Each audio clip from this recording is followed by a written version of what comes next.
welcome to In Conversation With, the monthly podcast series brought to you by the team that produced the Global Cosmetics newsfeed. 2020 will always be remembered as the pandemic year, but what will 2021 be remembered for? Were lessons learned? Did the industry rethink itself? Or did it keep calm and carry on and follow the mantra, if it ain't broke, then don't fix it? To help me define the year, it is my pleasure to introduce you to this month's panel.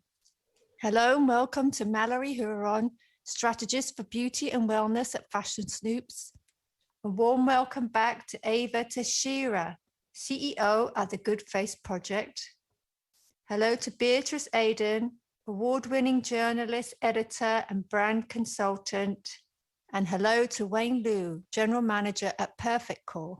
Thank you for joining me today, everybody. Nice to be here. Thank you. Pleasure to be here. Thank you for having me. Thank you for having me. Mallory, let's start with you.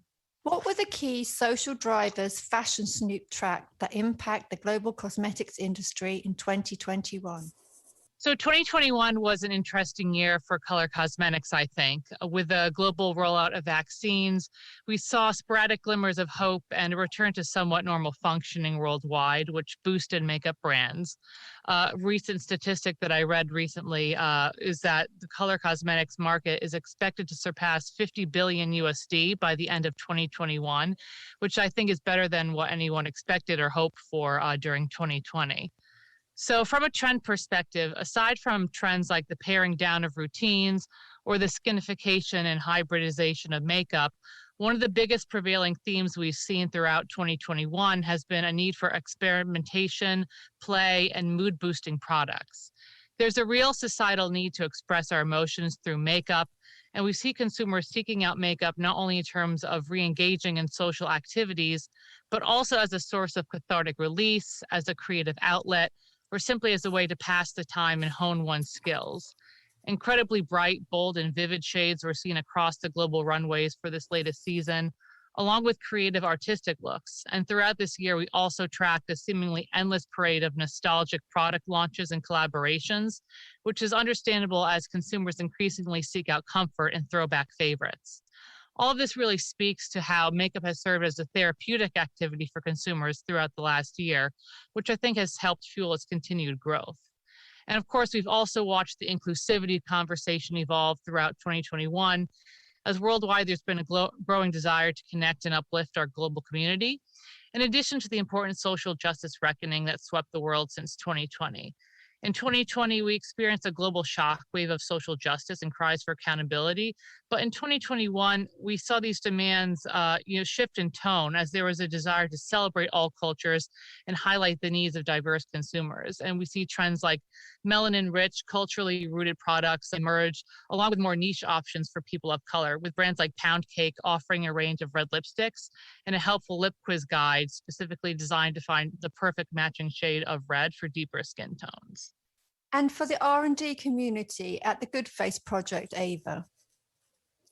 The trends which Mallory outlined have definitely rocked the R&D world across the globe.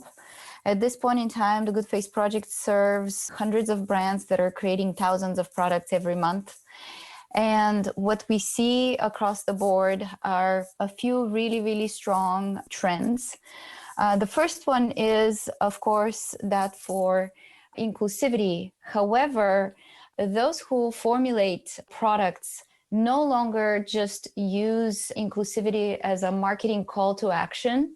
At this point in time, inclusivity is reaching all the way back to the R&D and supply chain of manufacturers and brands in a few ways. The first one is actually via sourcing ingredients that make our world economy more sustainable by including diverse groups who source materials in very, very original ways from their geographies and as influenced by their ethnicities. So things like shea butter and very carefully curated CBD oil and natural ingredients that include, that are fragrances and that are colorants and pigments are really starting to arise. And where they come from, and who makes them is starting to play a greater and greater role. So that inclusivity goes all the way back to the supply chain. In addition to that, what we also see is a huge draw for sustainable products. And sustainability is at this point in time beginning to be defined very much the way that clean had to be defined about 5 or 7, maybe even 10 years ago with the emergence of the first retailers of clean beauty. This year, clean has become a bit more combative as a term. But while brands are setting that term aside, sustainable becomes more and more prescient in this day and age. And sustainability is no longer just about the packaging of products. It is not just about the materials that will end up in the waterways after use of the product, but it's also about the full supply chain that delivers that product to our door as consumers. And brands are starting to make very, very bold steps towards these sustainability goals that consumers would like to have them reach by reinventing packaging and having packaging be completely either compostable or recyclable, by ensuring that whatever the steps that need to be taken in order to deliver the product to our doors are the shortest and most mindful, as well as really double clicking on how every single material that is used inside the bottle of that wonderful potion for our face will be absorbed by the earth and it will not harm the earth. So these are the extremely strong R&D drivers that we have observed this year. And what were the key social drivers you tracked, Beatrice? Well, I think the UK beauty business tripled last year. I mean, my feeling is that we've been going through fear, elation, and a real lack of confidence, and it's been highs and lows. So people furloughed, some had more income as they weren't going out nor commuting and spent it even on self-care. And now we're coming hopefully to the end of lockdown and the party season, that people are looking forward to it. As of Sunday, well, is that going to go ahead? Who knows? I thought the celebrity ranges keep on going from strength to strength. Fenty going from colour to skincare, J-Lo's beauty coming out with olive oil, which is another nod to naturals. And then you've got Alicia Keys, Pharrell launching Human Race, and Kristen Bell, CBD, Happy Face, Jada Pinkett. It goes on and on. Even Jada Pinkett Smith's range has toothpaste. So the social drivers were quite mixed. During the pandemic, I think that there was a backlash due to the research about how damaging social media can be. And I think that for millennials, Instagram is going the same way as Facebook. It's seen like their mums playing Farmville back in the day. And that people are looking for authority now. And there's been about 7 or 8 books, Caroline Hiron's Skincare, #1 bestseller, I believe, and won awards. And they're experts in the field and have the authority. And every piece of information fact-checked by the publishers. And online, it has been the Wild West of hacks and misinformation. And I think one of the social drivers is people have had time again to start reading books. And that has continued from last year to this. And for brands at Perfect Corp, Wayne? Yes, I think we actually echo whatever the previous 3 guests speaking. COVID-19, diversity, and sustainability continue to be the social driver impact of a global cosmetic industry. So on the continuous of COVID-19, we can see that's on and off, right? Even just a couple of days ago, we start seeing the new trend, the variants. So that's why for the brand, they need to be very adaptive, because they don't know when and where and how the customer is shopping now. They can shop in store with some special, the coaches and treatment, and then also they can shop at home. They can shopping from the social media. So that's why the brand for the cosmetic company, they need to be omni-channel. They need to provide a full the solution for the shopper. Okay, so if the shopper want to shop from online, they need to have that experience similar to the in-store. So that's why for the AR experience and then AI personalization recommendation is super important. And also we see a very interesting trend here because of people wearing masks. So that's why, cover half of your face.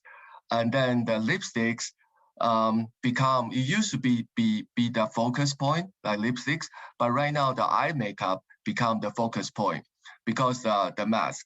And also for hygiene issue, so people hesitate to touch anything.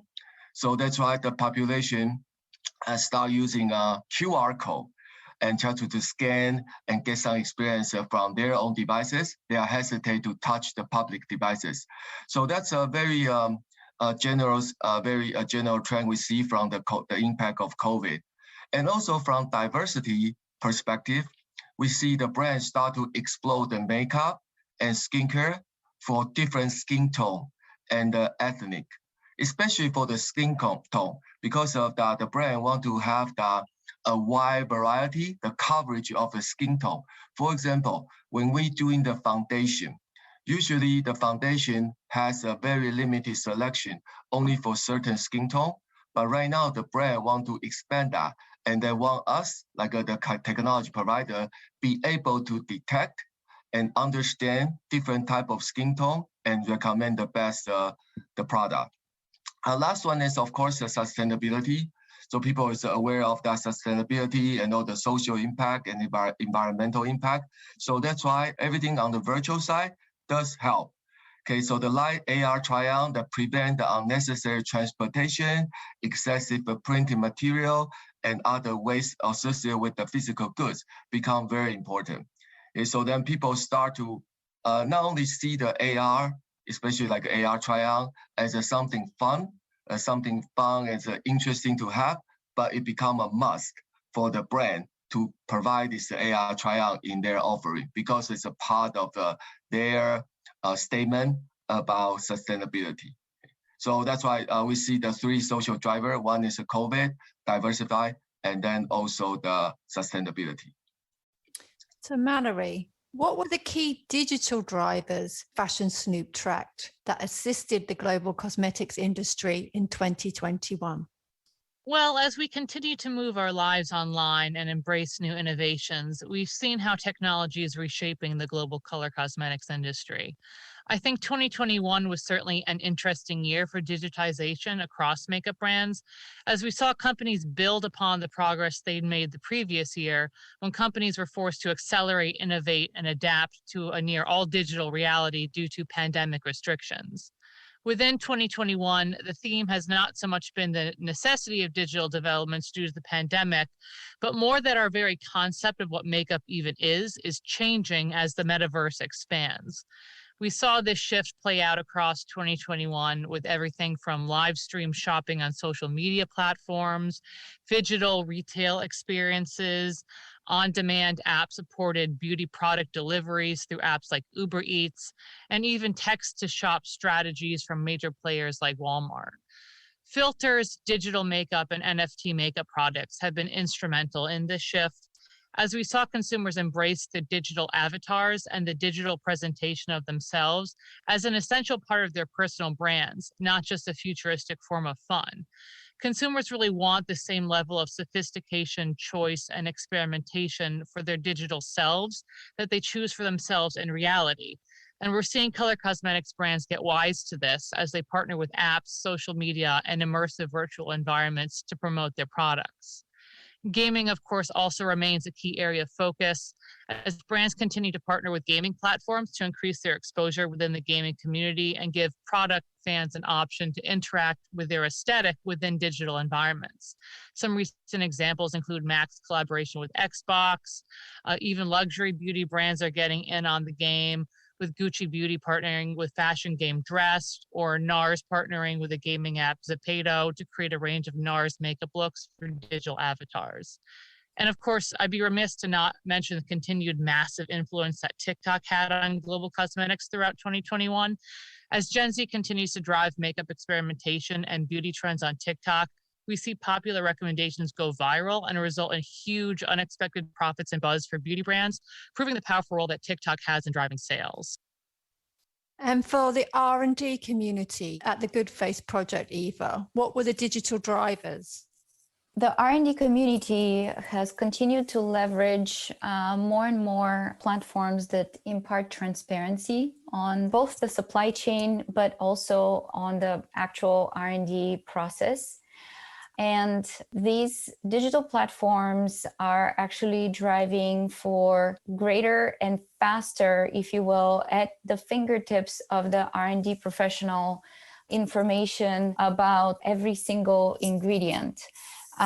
Ingredients have become, quite honestly, the single point of focus for the consumers of skincare. And, whether that is active ingredients or ingredients that the consumer is trying to stay away from, such as, let's say, fragrance or phthalates or parabens, ingredients that have possibly, with some misinformation, been blacklisted by retailers and by powerful consumer sentiment and nonprofit agencies that aim to provide a more regulated space for beauty. And in that sense, platforms such as Covalo, platforms such as Golden, Novi, as well as, of course, the Good Face Project, have played a critical role in providing that ingredient transparency. The way that these platforms provide transparency is not just in the R&D community at the fingertips of the individual researcher or bench chemist, but also by empowering retailers who are facing a consumer that is ingredient transparency and ingredient education thirsty. And platforms like the ones that I mentioned actually provide ingredient level information about any given product. So if you go on the Detox Markets website, for example, you will see technology which surfaces ingredient education on every single product details page that is extremely flexible and up to date and live, if you will. If you click on any given ingredient in an ingredient deck on the Detox Markets website, you will see a pop-up that describes fully the ingredient, as well as any ramifications that it will have to the sustainability of the overall product, as well as the healthfulness and efficacy of the overall product. So these tools are usually API supported, very easily implementable into e-commerce. And not just retailers are taking advantage of them, but as highlighted by Wayne, because every single brand needs to have an omni-channel strategy, brands are starting to adopt these types of API-supported ingredient education filters and tools into their own websites. And I have certainly a whole number of brands to point to as examples, such as Bathorium in Canada, such as Grove Collaborative for all of its private labels, such as Odell Beauty and Fortuna Skin. So that's actually the strongest digital tool that we observed in the R&D side of the business. And for you, Beatrice, what were the key digital drivers? I was going to actually go back to the TV because there was a show called Glow Up, which has been very successful. And the reason why I'd say it's digital is because people can watch it on catch up now. And that was people exploring makeup, color cosmetics with Val Garland, for example, judging. And that was a huge success and wonderful during lockdown. So I think obviously the way we consume traditional media has changed a lot. But I think without AI and AR, you've got to have that strategy to survive. And it's been a revelation for people being able to try on makeup. What's also been very good is the ASA clamping down, saying that you can't use filters on those AR tools because traditionally, I know, eyelashes would be filled in and made to look longer, like the big companies. And we all know the adverts, we all know the complaints, and they were upheld. So I think it's making people honest, keeping them honest. There's also, we've talked a lot about the demise of the high street. And I'm going to use an analogy with restaurants. You can't get a booking in restaurants. And when you are going to restaurants, most people will go for the food. All the restaurateurs I know say they come out and obviously the food's great, talking about how it made them feel, how the experience made them feel.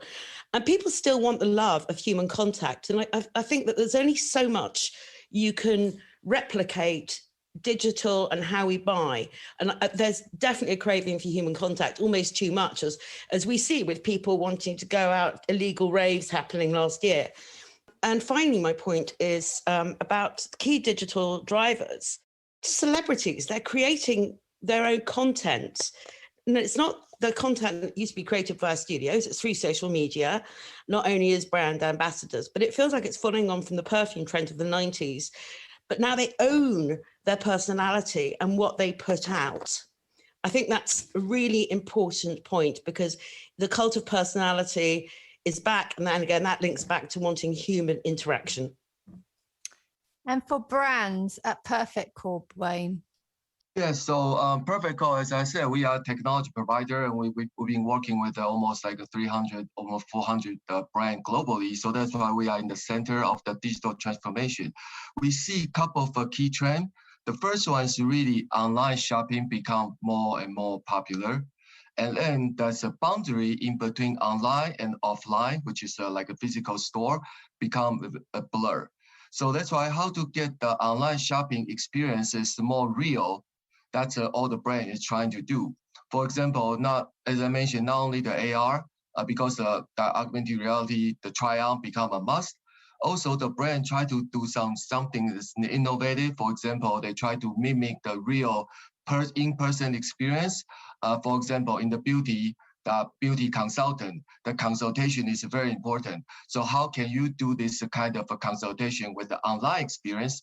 So that's why live streaming, shopping, and also like our company, we have a product like we can using something like a FaceTime, have a customer to talk to the beauty advisor. But in the meantime, we superimpose the AI experience on top of this conversation. So you are not only have a video chat, but you also can try the different product, and then the beauty advisor can bring up a skin diagnostic panel to have a real-time check on your skin condition and start getting the conversation. And also, we do this virtual tutorial, because you won't be able to sit in front of a makeup artist and to do this makeup. So that's why the makeup artist through this video chat look at you, and then they start drawing like the face chart to give you the best look. And then that look will digitally transfer in on your face, and you can learn how to create that. So that's why online shopping become more fun. It's not just a shopping. It become an experience. It become an entertainment. So that's the first trend. And the second thing we see is really personalization, because of popularity of all the technology and digital transformation. So we are looking at the demographic of one. Just one person. I want to be that person. I want to have a unique personality. What can the brand provide to me? So that's why AI is the one who's on the back to look at this customer, look at their preference, look at their personality, and start to recommend the best product for that particular person. Okay, so that's the second trend. And the third one is really we see the social media. Social media have been there for almost 10 years, but it's getting more popular. It's not just a social media, it become a platform. Because so right now, the shopper, especially the Gen Z, when they start changing the shopping behavior, they usually, people do searching, right? So on the website, they start searching something they want to buy. But this new generation of the shopper, they don't do search. They start doing the browsing. What does the browsing means? For example, when they are in the social media like Instagram, they start seeing something, or the influencer talk about something. Initially, they probably doesn't want to buy this, or they don't have a plan. But once they see this, the post or video or anything, they start to buy. Okay, so and then same thing happened in the TikTok. They see something fun, interesting in the TikTok. They want to have the ownership. They want to buy this one. So that's why combination of the social media and the shopping become important. So that's why we work with Google, Facebook, and Snap try to bring this AR shopping experience on this social media. The last one is really the metaverse and DFT. That one is just forming. It's a really new. We call it's an internet, like a web 3.0. People try to figure out what exactly the metaverse and the DFT is all about.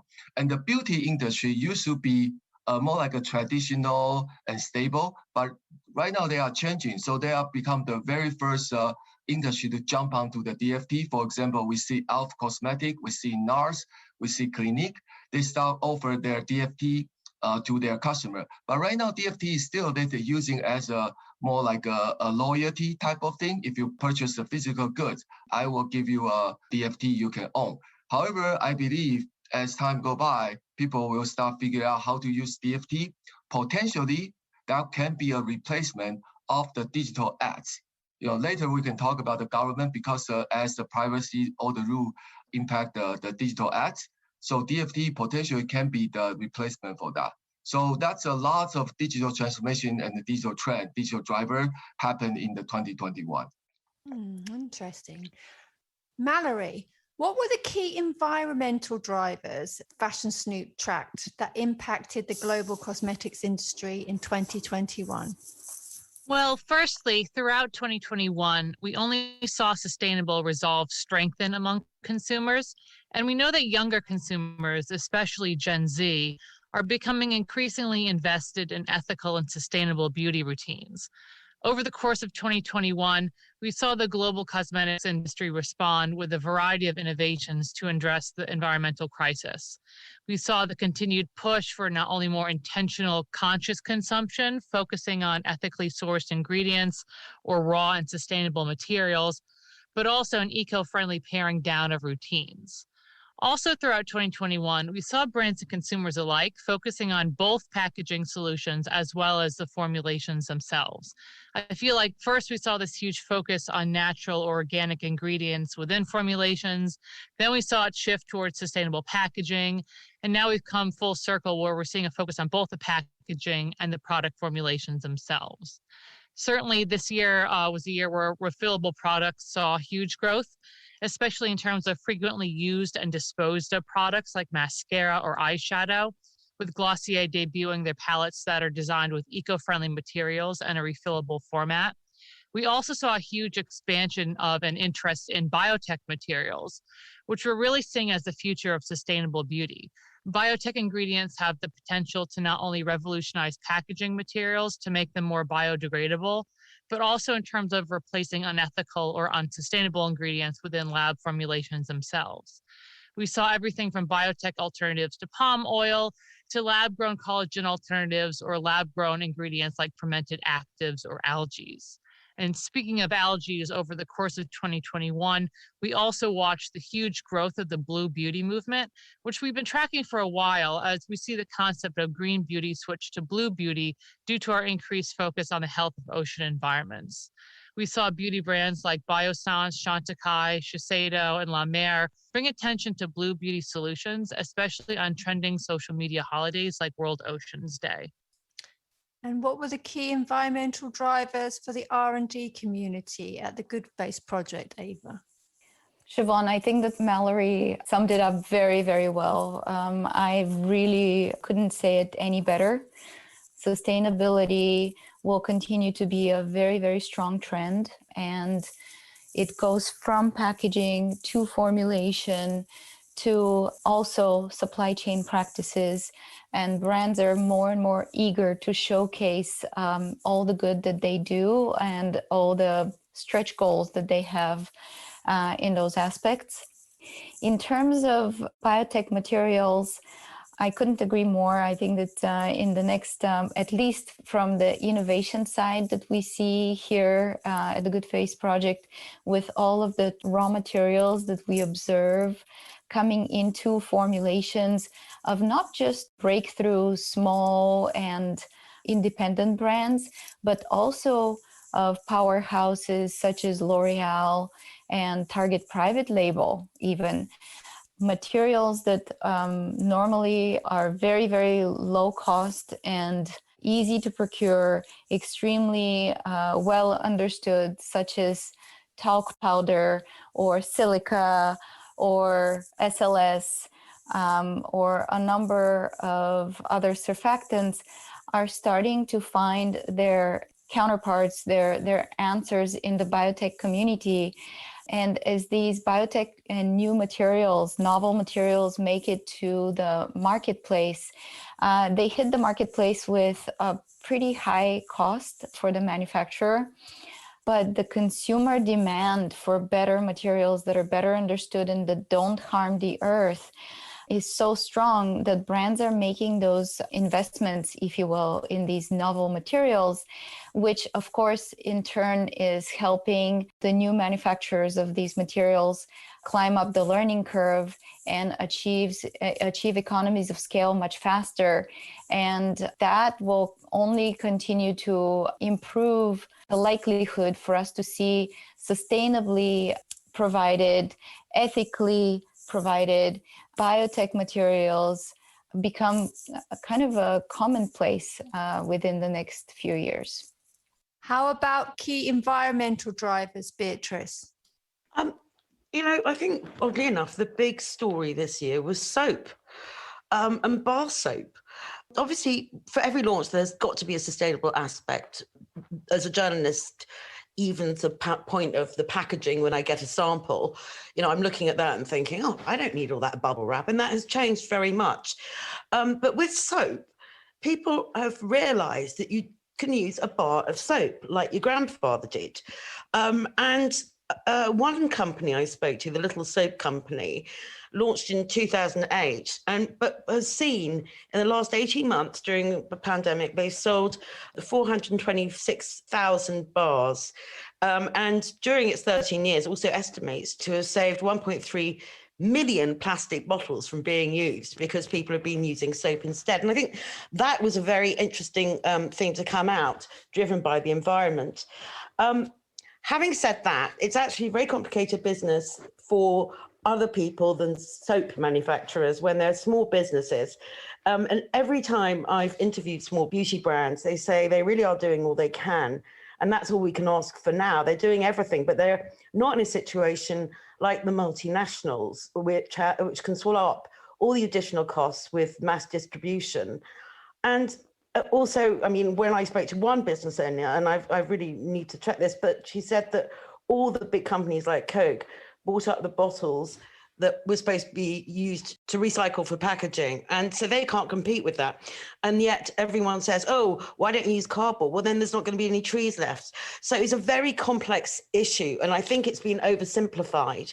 There's also a very big disconnect between the exposure of fashion and fast fashion and the plastics in fashion and the overconsumption.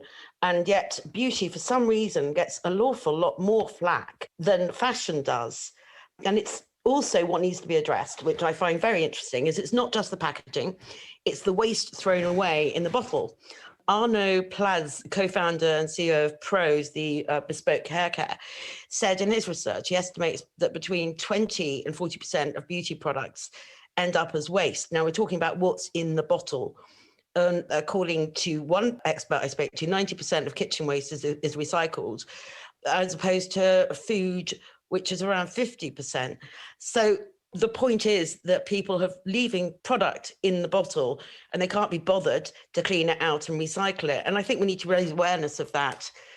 And how does the environmental drivers impact AI, Wayne? Yeah, I think that's very significant. I have to say that, especially the practice of AR. As I mentioned earlier, the live AR try-on that really prevent the unnecessary transportation and excessive printed material and the other waste, which I can give you an example because one of our brand is a global brand.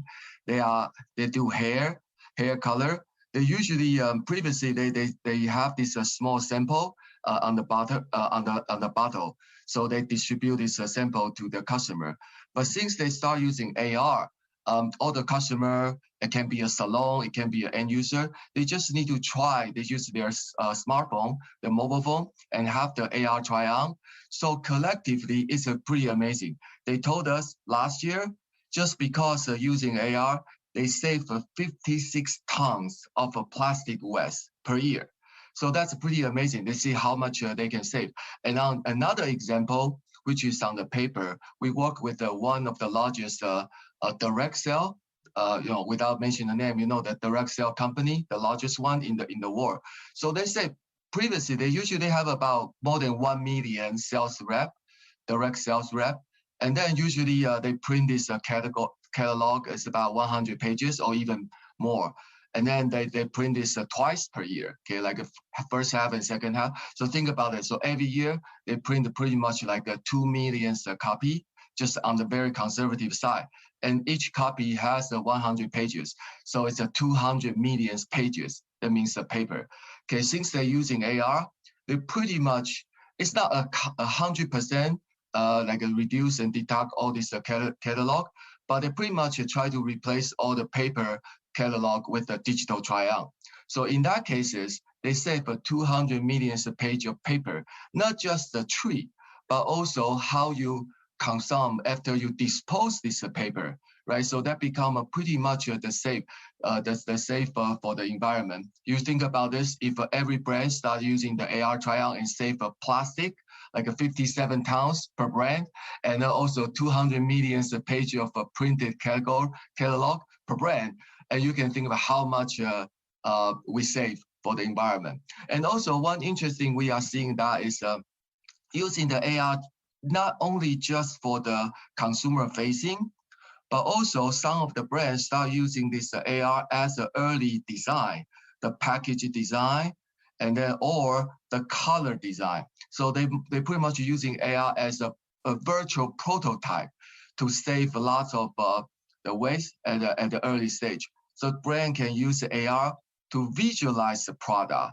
in high quality, because right now, as I said, AR is not just a toy. They become a business tool. So they visualize high quality, high fidelity, 3D, and then with a real color, so they can see. And then they probably can start doing a virtual launch to get a brand, to get a customer to see how they like it. So if they get good feedback, they probably start producing that. But if the customer doesn't really like this product, they probably don't need to go through the entire process and waste lots of the the materials and goods to create the product. So we see AR actually become a centerpiece of the sustainability, especially for the beauty industry, because this visualize is super important. Indeed. Mallory, what were the key governmental policies Fashion Snoop tracked that aided or abetted the global cosmetics industry in 2021? Well, certainly a huge factor that continues to plague the global cosmetics industry are the governmental regulations and shipping challenges posed by the ongoing COVID-19 pandemic. Governments worldwide have grappled with how to handle logistics in terms of getting goods to consumers, which has presented huge obstacles to color cosmetics brands looking to get their products into the hands of eager consumers. Especially now with the emerging Omicron variant, uncertainty remains the prevailing theme in terms of the governmental response to the pandemic. In addition to these pandemic restrictions, the other major way we saw governments affect the color cosmetics market over the course of 2021 was a greater push for ingredient transparency and overall cosmetics regulation. As consumers demand safer color cosmetics and more accountability for the companies who manufacture them, we're seeing governments worldwide intervene and begin to take the regulation of makeup seriously. We've seen everything from Canada removing talc from various cosmetics to international regulatory boards investigating the contaminated cosmetics trade in Pakistan to governments in Southeast Asia beginning to question whitening cosmetics. There's been a huge disparity between countries in terms of how strict they are with regulating cosmetics, with some nations upholding very stringent standards for safety and efficacy, while other nations have a long way to go.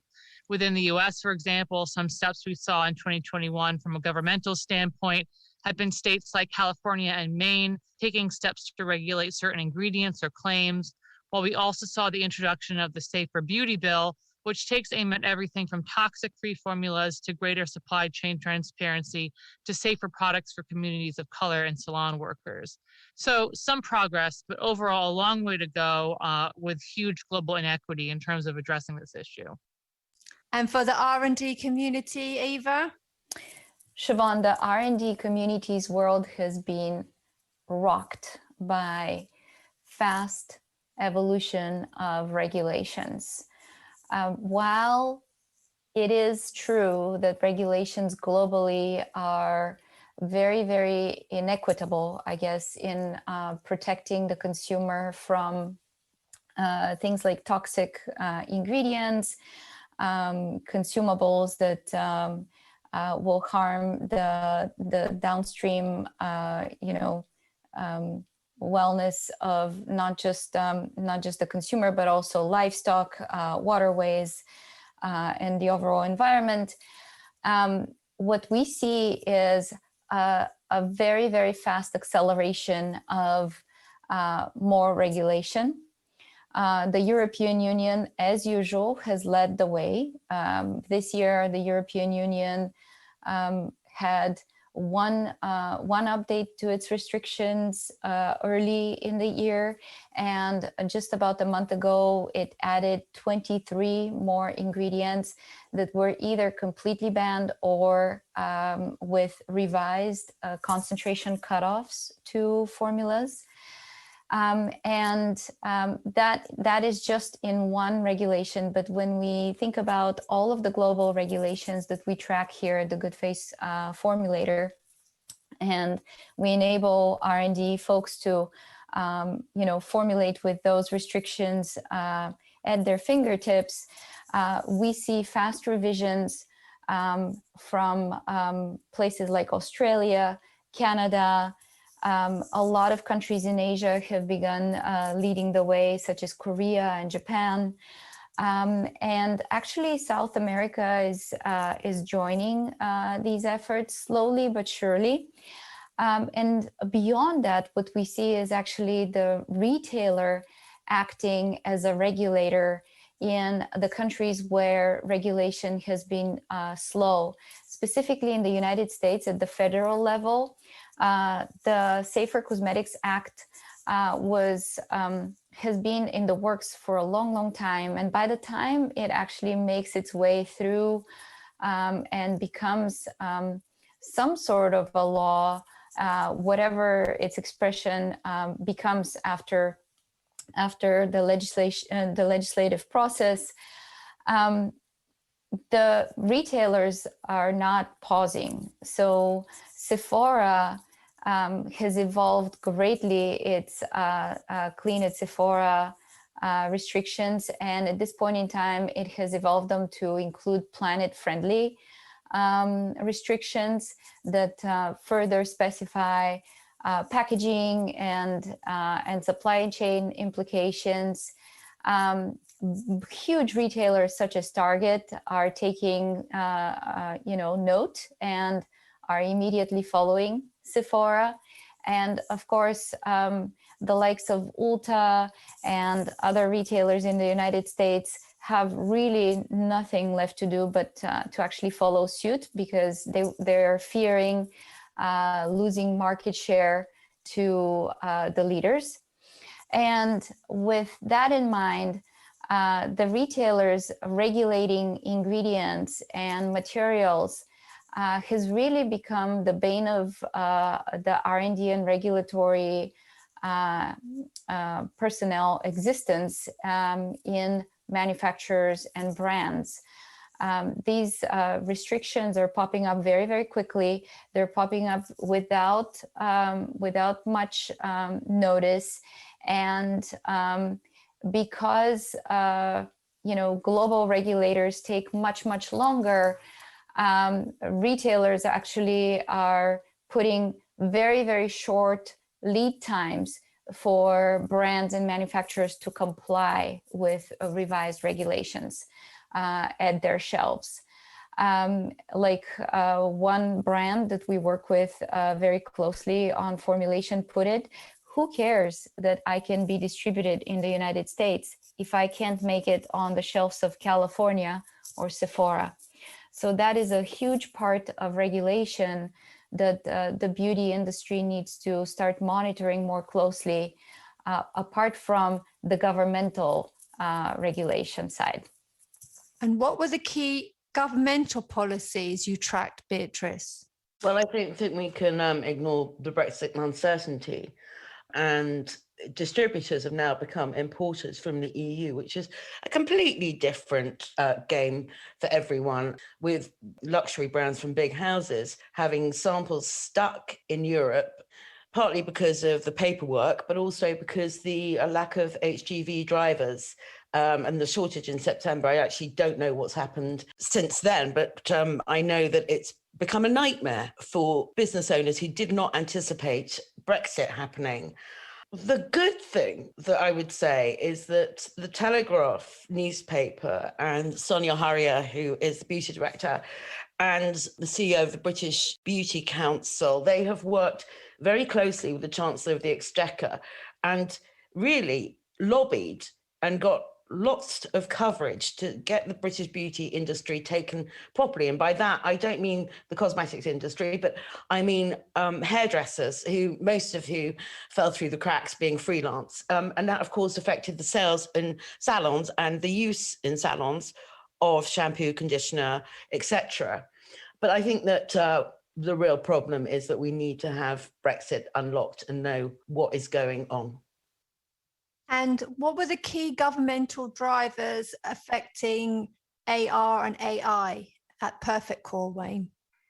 Yeah, so I will summarize all this government law policy with a one big P, P as Peter, because privacy protection become the key government policy to heavily impact on the digital community and the beauty community in the 2021.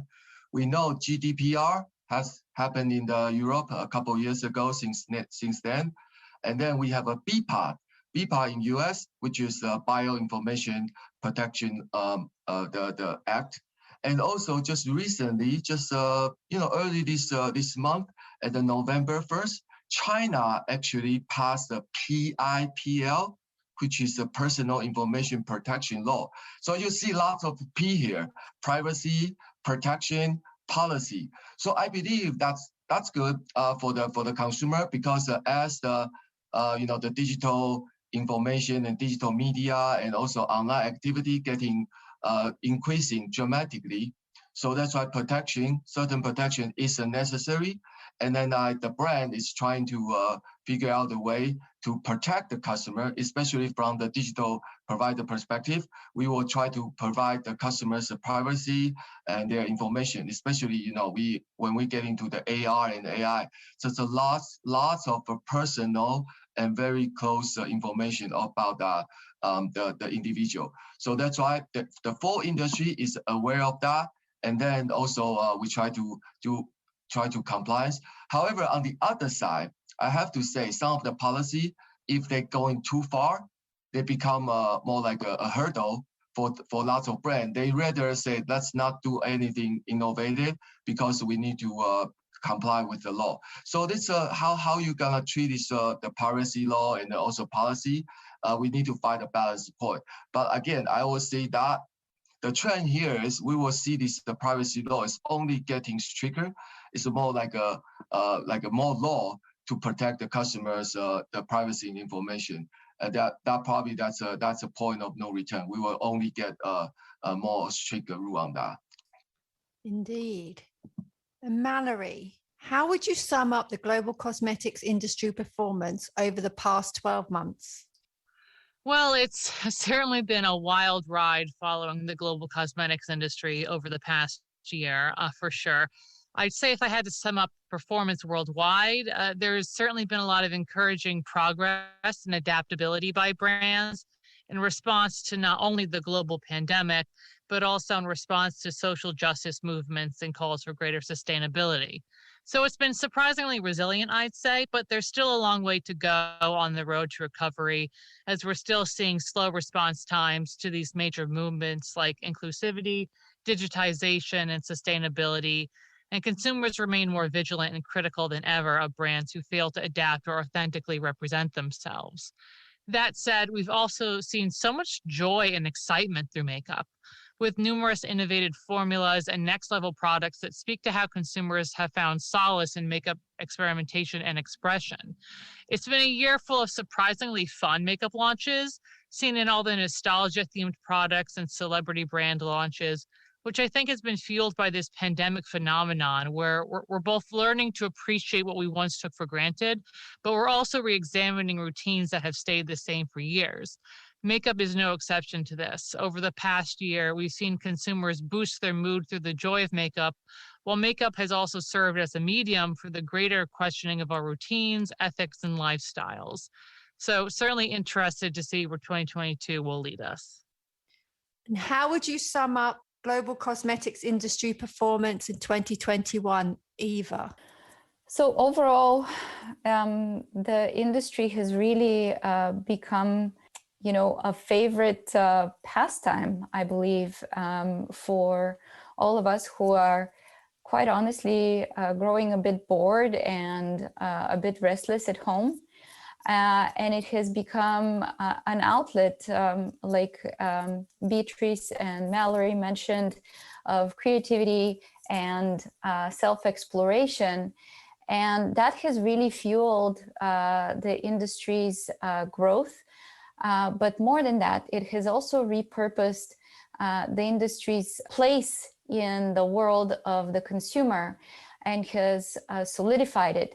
And I think that this is a fundamental shift that happened due to COVID, which is very, very likely to stay. At this point in time, beauty and personal care are no longer viewed as the original intent, which was just to make us look prettier. At this point in time, they're an integral part of our wellness. And that has put down foundations for the beauty industry to continue playing a major role in societies and economies. And for you, Beatrice, how would you sum up the global industry's performance over the past 12 months? I think there's a long way to go when it comes to inclusivity and also makeup for men, people of transgender, the transgender market as well. I hate to say market, it's not great, but I think that we need to be more inclusive still to people of color. But hopefully that is getting there. There's also this, to sum it up, the global cosmetics industry's performance. What I find fascinating is how the beauty industry seems to have just discovered the menopause. It's become a trend in a business sense and become over-commercialized in just a matter of months. So it's quite fascinating. And also, much to my surprise, CBD has become mainstream. Lots of small brands launching. It's a bit of a crowded market, but I hope they do well. The other fascinating thing with the performance has been the Hut Group IPO, which I wish them every success, but it has not been an easy ride. And also with Boots No. 7, owning its own arm, enveloping Aromatherapy Associates, Liz Earle, Soap and Glory. And I think they're on the hunt for more brands to snap up. As for back to the British Beauty Council, I think their big coup to being taken seriously was when they had their British Beauty Week in the summer. The Chancellor of the Exchequer, Rishi Sunak, opened it. And that led to a lot of coverage about taking this industry seriously, when maybe before the pandemic, it had still been seen as quite fluffy. And for you, Wayne, how would you sum up 2021? I will say that this industry is a beautiful community. And right now in the 2021, I would say it's an amazing community because just as Mallory said, resilient, because at the beginning of all this COVID or the social movement, people think the beauty industry probably will be the get hit the most, the serious. But of course, there's some, and then the peak and the valley, but then they're coming back. And as the forefront of a digital transformation and the social movement, because the uniqueness of this industry, this industry is dealing with a human being. And also you want to put your product on the people's face, hair, it's very personal. And also because the diversity of this the industry, because you're not only dealing with the female, you are dealing with the men's grooming, you are dealing with the entire LGBTQ community. So the uniqueness, the unique position of this industry make it as a good pivot place to have a lot of change. And then also their change can proceed as a leadership for the entire social and the community. So that's why I would say to sum up with the global cosmetic industry performance, I would say very proud of our brand partner. Although we are not really the cosmetic company, but we've been dealing with all this, we partner with all the cosmetic company. So I would say very proud of the performance of all the industry. And then let's continue, get the good job rolling. Wow, what a year. And with that, I would like to thank my guests, Mallory, Ava, Beatrice, and Wayne, for joining me today, and to you for listening.